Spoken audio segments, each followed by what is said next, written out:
continue notre deuxième partie, page 21, Ishibil Peiji. Donc ici, vous allez réviser, pour se passer à réviser les verbes que vous connaissez déjà, les verbes faire, vouloir, répondre, se marier, pouvoir. Alors par exemple, le verbe faire est un verbe irrégulier, pulkuchik, donc ça. Attention au verbe vouloir, répondre, pouvoir, qui sont des verbes du troisième groupe, samgun, troisième groupe, et se marier, qui est un verbe pronominal. Alors, exercice 8, grande nouvelle, ma sœur se marie le 10 août. 10 août, tu peux venir, mes parents seront très heureux si tu viens. Ils font une fête dans leur maison à la campagne, près de Caen. Pour venir, c'est facile, tu prends le train et je viens te chercher à la gare. Tu m'appelles pour me dire l'heure de ton arrivée. Attention, le verbe s'appeler, qui est un verbe irrégulier, pulkutik, donc ça. Tu m'appelles pour me dire l'heure de ton arrivée. Ciao, Karine. Ok? Donc ici, c'est très facile pour vous, on a déjà étudié. Attention, pour l'interrogation, est-ce que, qui est l'interrogation totale, c'est-à-dire toute la phrase et la réponse est oui, non, est-ce que, et la question partielle, l'interrogation partielle, qu'est-ce que, qu'est-ce que, c'est-à-dire mol, qu'est-ce que tu fais, mol heyo, mol hani, qu'est-ce que tu fais. Donc ici, attention, les deux formes. Qu'est-ce que, est-ce que sont des formes standards. Donc je vous ai déjà expliqué, alors je vous donne l'exemple. Par exemple, regardez la phrase A. Qu'est-ce que tu veux pour ton anniversaire? Alors qu'est-ce que tu veux? Ça, c'est la forme standard. Si je prends la forme orale, je vais écrire « Tu veux quoi pour ton anniversaire ?» Si je prends la forme polie, je vais écrire « Que veux-tu pour ton anniversaire ?» D'accord? Attention. B. Est-ce que le docteur Galland est là aujourd'hui? Forme orale. Le docteur Galland est là aujourd'hui? D'accord? Aucun et Jilmoun. Ou le docteur Galland est-il là aujourd'hui? Tuo et Dochi. C. Est-ce que tu vas à l'université demain? Tu vas à l'université demain? Vas-tu à l'université demain? Donc on va voir. Alors aujourd'hui on n'a pas le temps, mais plus tard on va travailler un peu les trois formes, les trois niveaux standard, poli, oral, familier. D'accord? C'est important pour vous d'apprendre et de comprendre ces trois niveaux. Ensuite, alors là, vous regardez la réponse, mais je veux seulement vous donner ce mot homophone. Homophone, vous voyez, certains mots se ressemblent beaucoup. Ils ont le même son, 같은 발음, mais le sens, 의미가 달라요. Le sens est différent. Ça s'appelle les homophones. Donc, par exemple, avoir, il a, elle a, et 전치사 a avec l'accent. Le verbe être sont, ils, elles sont, 복수형, et sont, 소위, 소유, 형용사. Ou bien, ou, 어디. Donc, etc., etc. Attention aux homophones. Par exemple, quand vous faites une dictée, padasegi, quand vous écrivez, attention aux mots qui ont le même son, mais qui n'ont pas le même sens et qui ne s'écrivent pas de la même manière. Donc, ici, je vous donne pour lundi un texte sur les niveaux de langue et on va les travailler mercredi. D'accord? Donc ça, c'est bon. Ensuite, page, on regarde page 22, d'accord? Page 22, Ishibi Peiji, page 22. Rapidement, vous avez deux messages et ici, il est important de noter les points communs. Quels sont les points communs? Quelles sont les différences entre les deux messages? Et ici, nous allons parler justement des niveaux de langue standard et familier. Regardons les deux messages. Ma chère Pauline, qu'est-ce que tu fais le samedi 26? Tu es libre? Oui. Alors Patrice et moi, nous t'attendons à la maison vers 20h. Pourquoi? Devine. Et oui, on se marie. On fait une petite fête seulement pour les très très vieux amis. Appelle-moi, je t'embrasse, Carole. Mon cher Vincent, Patrice et moi avons le plaisir de vous annoncer que nous nous marions le 26. Nous ne faisons pas de grandes réceptions et nous avons passé l'âge des fêtes. Mais nous serions heureux de vous avoir à la maison pour boire un verre un soir. Est-ce que vous êtes libre jeudi ou bien vendredi vers 19h? Très amicalement, Carole. Donc ici, vous avez ces deux messages. Quels sont les points communs? Alors, il y en a plusieurs. D'abord, vous pouvez voir, ici, c'est le même endroit et la même date. D'accord? Alors, vous regardez Biarritz, Biarritz et mardi 15, mardi 15. Donc, la même date. L'annonce du mariage. L'âge. Alors, Carole va parler de l'âge. D'accord? 2 fois. Et ensuite, l'invitation. Donc, Pauline et Vincent sont tous les deux invités. Mais attention, justement, les différences, ils ne sont pas invités le même jour. Pauline est invitée le jour du mariage, mais Vincent n'est pas invité le jour du mariage. Ensuite, très important, regardez bien, pour Pauline, elle va utiliser tu, et pour Vincent, elle va utiliser vous. Ensuite, regardez bien le style. Vous avez tu es libre? Oui, ce sont des formes orales d'interrogation. Pour Vincent, le style est différent. Est-ce que vous êtes libre jeudi?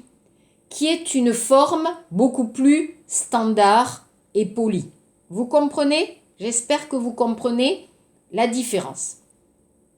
Ensuite, le on, qui est une forme familière, et le nous, qui est une forme plus polie. Le on plutôt oral, le nous plutôt écrit. D'accord? Vous êtes d'accord? Voilà. Hein.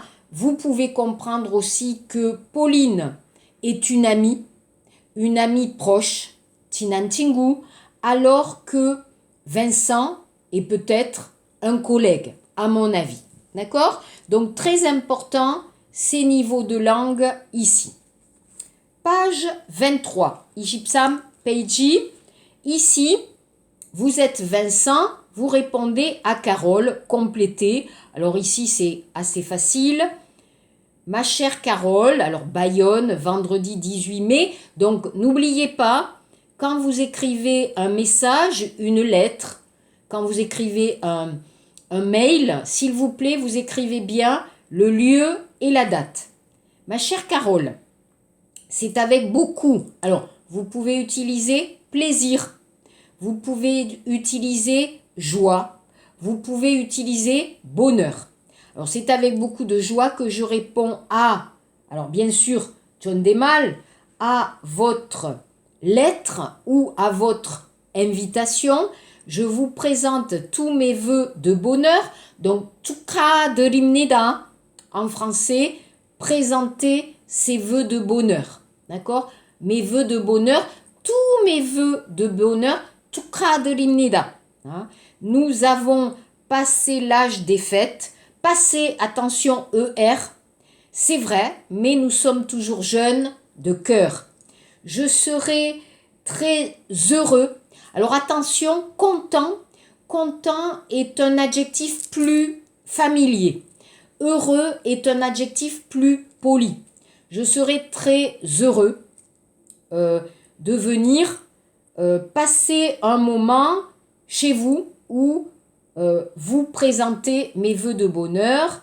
Je dis c'est parfait, bien à vous, Vincent. Donc voilà, alors pour vous, c'est assez difficile de comprendre quelles sont quelles sont les formes polies, quelles sont les formes orales, quel est le vocabulaire standard ou oral et quel est le vocabulaire poli. Donc ensemble, nous allons travailler ces niveaux de langue parce que c'est important quand vous écrivez un document, quand vous écrivez un texte.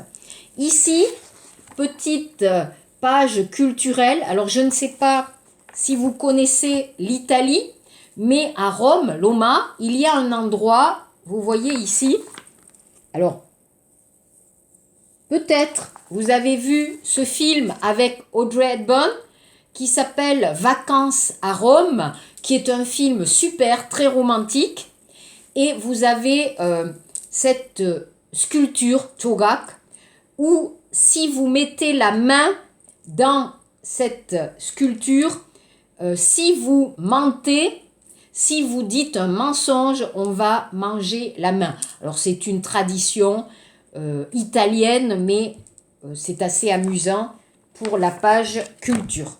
Ok, donc ça, c'est bon. On va regarder la page 24, Ishipsa Peiji, d'accord, 24. Et on va, alors je vais lire ici la phonétique, page 24. Alors, je ne peux pas tout expliquer, donc je vous demande de chercher les mots tout seul à la maison.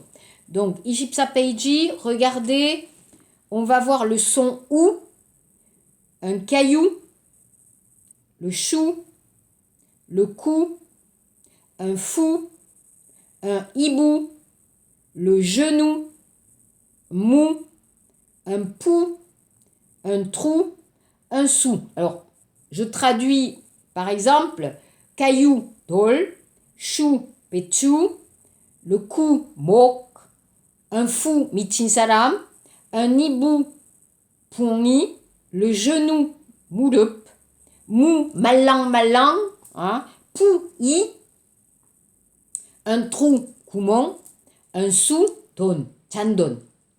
Voilà, donc la boue, alors attention, l'écriture, la boue, tinetang, la boue, la joue, piam, la roue, paki, d'accord à l'écrit, alors après vous avez ou, O-U-P, un coup, d'accord, un coup, alors, troajung, un coup de téléphone, par exemple, un loup dicté.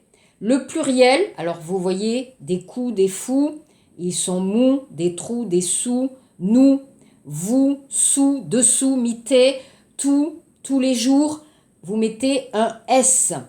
Attention, l'accent circonflexe, le bout, kete, le goût, mat, tout le temps. Hein, donc attention, le goût, vous avez un accent circonflexe. Attention.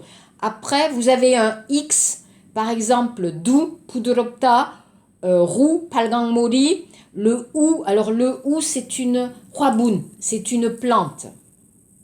Attention pour le pluriel, poksuyon, tol, les cailloux, pechu, X, les genoux, murup, X, les hibou, puangi, X, les pou, I, X. Donc attention. Numéro 1, alors je vais lire les phrases. Il passe tous les jours, alors Ishipsa Peiji, il passe tous les jours sous les fenêtres de la femme qu'il aime. Mes filles sont brunes, kalsek, mori, mais mon fils est roux, palgang mori, comme moi. Il est un peu fou. Un jour, il est terriblement, alors terriblement, c'est-à-dire aju, mais où, violent, et le lendemain, il a tout oublier. D'accord? Tout, T-O-U-T. Il redevient doux comme un agneau. Alors, il y a une expression, Pyohyun, agneau yang, hein, yang katta, pudoropta, hein, pour parler aussi sunada, être doux comme un agneau. Qu'est-ce que tu as sur la joue? Tu as reçu un coup. Le loup de thé et l'agneau, c'est une fable de La Fontaine, très célèbre. Je voudrais bien savoir où tu vas ce soir. D'accord? Alors, 2, Ijipsapeiji Ibon Munje, c'est un légume qui peut se manger cru ou cuit. Alors, c'est le légume coréen pour faire le kimchi, c'est le chou, pechu. B, on en a 2. Alors, le nez, de chaque côté, les joues, J-O-U-E-S. On dit que ce sont les Chinois qui l'ont inventé, pas qui, la roue. D'accord? Page 25, Ishibo Peiji. Alors, je ne vous donne pas des exercices parce que vous avez le livre. Et dans le livre, il y a la réponse. Donc, je vais vous donner d'autres exercices. OK? Donc, regardez Ishibo Peiji. Donc, vous avez une carte d'identité. Donc, à partir de cette carte d'identité, rédigez 4 phrases pour dire, alors, qu'est-ce qu'on va dire? 1. Elle s'appelle Florence Legrand. Alors, regardez bien la carte. S'il vous plaît, vous regardez la carte. Nom, Legrand. Épouse, Dubois. Prénom, Florence, Sylvie, Louise. Donc, je vous avais expliqué qu'en France, il est possible d'avoir 3 prénoms. D'accord? Donc, elle s'appelle Florence Legrand. Alors, elle s'appelle Florence Legrand. Elle s'appelle Florence Legrand Dubois. C'est possible d'utiliser les 2 noms. D'accord? Alors, ici, vous allez utiliser, elle s'appelle Florence Dubois, par exemple. Elle est française. Elle est née le 16 janvier 1980 à Paris. Elle mesure 1,65 m, par exemple. Ensuite, alors numéro 2, ce qui est important ici, hein, pour le numéro 2, ce qui est important, c'est 2 mots que vous allez apprendre. 2 mots. Vous allez apprendre le mot, alors, départ, tulbal. On dit aussi la provenance. D'accord? Provenance, venir de. Tak, tak, tak, et so, oda. D'accord? Venir de. La provenance est, donc, tulbal, et totak, l'arrivée, la destination. Donc, vous apprenez les 2 mots, la provenance, la destination. Ok, alors ça, c'est bon pour le livre.